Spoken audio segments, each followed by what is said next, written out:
Ao escrever o livro de Deuteronômio, ou melhor, ao explanar os seus últimos discursos ao povo de Israel, Moisés tinha uma preocupação muito especial. Quando ele morresse, como é que o povo ia se comportar com relação à lei de Deus? O povo de Deus continuaria guardando a lei de Deus quando Moisés estava vivo? Como faria isso?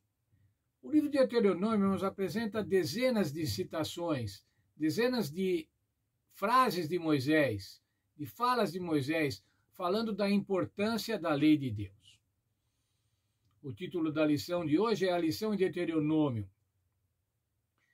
E a pergunta da lição traz uma série de versos de Deuteronômio, falando sobre como Moisés estava instruindo o povo com relação à lei de Deus. A lei foi proposta por Moisés, mas a lei foi dada por Deus. No capítulo 17, no verso 19, ele diz o seguinte: você deve ler a lei todos os dias, devem aprender a temer ao Senhor, guardar as palavras, cumprir a lei de Deus, lê-las diariamente, é para estar sabendo a lei de Deus de cor, é para não ter dúvidas com relação à lei de Deus. 28:58 diz assim: cuidado em guardar. No capítulo 30, no verso 10, diz assim: vocês devem converter-se ao Senhor de toda a alma e de todo o coração. Isso quer dizer, a lei de Deus devia estar no coração. No capítulo 31, verso 12, ainda diz assim: você deve reunir o povo para ouvir. O povo deve aprender, ouvir, aprender, temor ao Senhor, tomar cuidado em obedecer. No capítulo 32, o verso 46, tem uma orientação, uma ordem importantíssima. Vocês devem ensinar aos filhos para cuidar em cumprir todas as palavras da lei.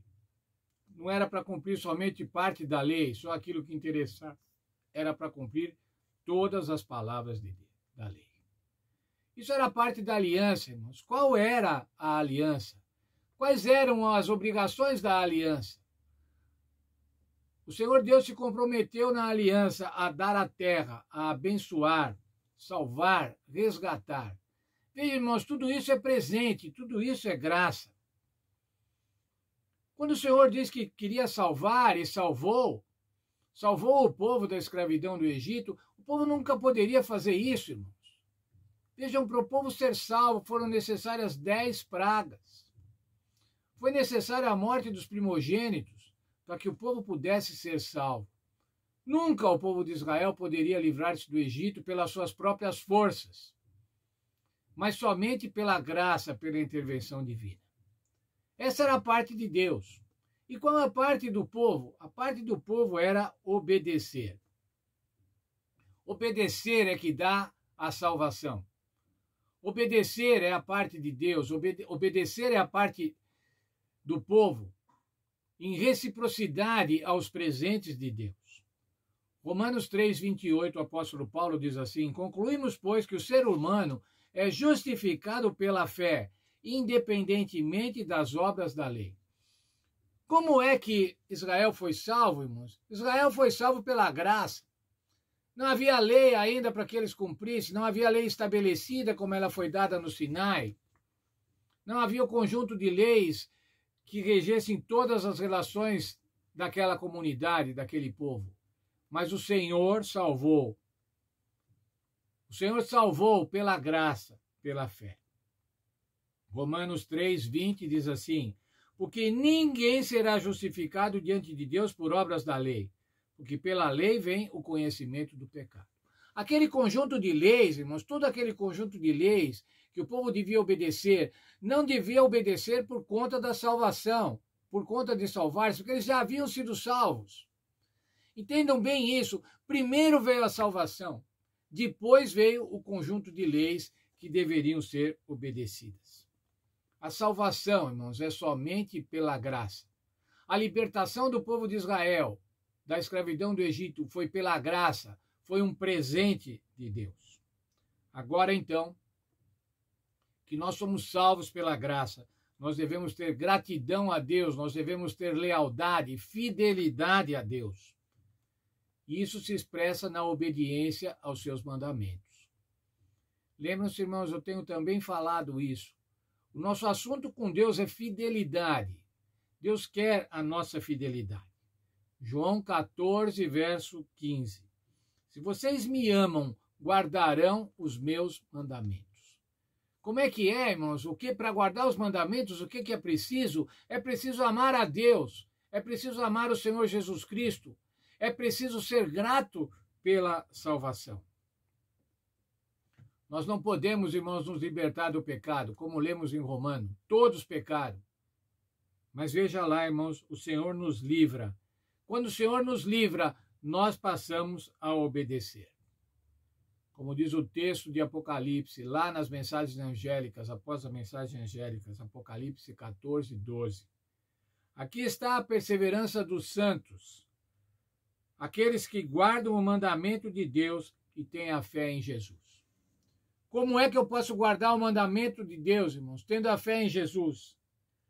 Como eu posso guardar os mandamentos, se os mandamentos são tantos e eu não consigo? Como eu posso fazer isso tendo fé no Senhor Jesus, nos fiando na graça do Senhor Jesus? Quando nós aceitamos a graça do Senhor Jesus, quando nós nos consideramos salvos por causa da graça e da intercessão do Senhor Jesus Cristo, então, irmãos, aí nós estamos habilitados a guardar a lei. Vamos guardar a lei para ser salvos? Não, irmãos, eu quero que isso fique muitíssimo claro. Nós nunca vamos guardar a lei para ser salvos, mas nós vamos guardar a lei porque já fomos salvos. Devemos mostrar a nossa lealdade ao Senhor Deus, a nossa gratidão ao Senhor Deus, obedecendo a sua lei. Como meio de salvação? Não, como gratidão pela salvação. Primeiro vem a salvação, irmãos, depois vem a observância da lei. A observância da lei não nos salva. O que nos salva é o Senhor Jesus Cristo. E a Ele nós devemos agradecer, ao Senhor Jesus Cristo, nosso Deus Filho. Devemos agradecer a Deus Pai, que juntamente com o Espírito Santo e Deus Filho, estabeleceram esse plano de salvação, esse plano de graça, antes dos tempos eternos, antes de qualquer ser humano. Por quê, irmãos? Por causa de um amor. E nós devemos obedecer ao Senhor Deus, obedecer às leis, os estatutos, as normas, por causa do amor. Que Deus nos abençoe e que possamos realmente demonstrar a todos, como vimos na lição da semana passada, que grande povo é esse que obedece a Deus, que tem um Deus tão próximo. Que Deus nos abençoe e possamos guardar a lei na medida da nossa capacidade, na medida da capacitação que o Espírito Santo nos dá, para testemunhar do amor de Deus por cada um dos seres humanos.